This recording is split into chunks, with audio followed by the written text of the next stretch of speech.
The Essential Englishman by Duncan Steen and Nicholas Soames, read by Nicholas Boulton for Ukemi Audiobooks. Introduction. There is no watertight excuse for this book. It strolls impertinently over ground that has been carefully mapped by the qualified authorities and elegantly appreciated by many devoted amateurs. Its purview is ludicrously broad, nothing less than an exhibition of the Englishman in his more characteristic manifestations through the ages.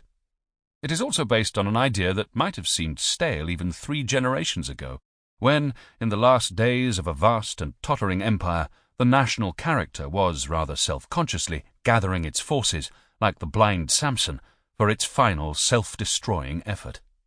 It is, wriggle out of it as we would, a hopelessly, damnably patriotic book.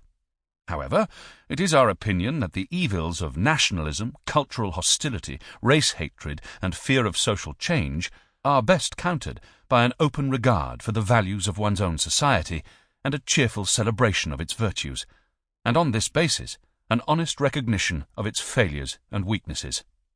Now that the British imperial bubble has been well and truly burst, it is perhaps time to drop the adolescent posture of esteeming anyone except those who have made us and given us whatever freedoms we have.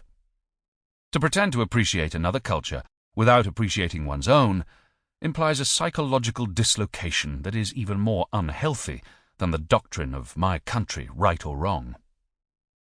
Pride may be a deadly sin, but unless the whole country should enjoy a sudden and totally unprecedented access of compassion, it will be found that pride, from time to time, can be made to serve a useful function, so that a proud people, conscious perhaps of some occasionally honourable showing in its long history, becomes simply ashamed to put up with poverty, squalor, and injustice, with bigotry, cowardice, and greed. And patriotism is certainly not dead. It is just that it now generally finds its expression on the sports pages, where we may still watch England going down with her colours nailed to the mast.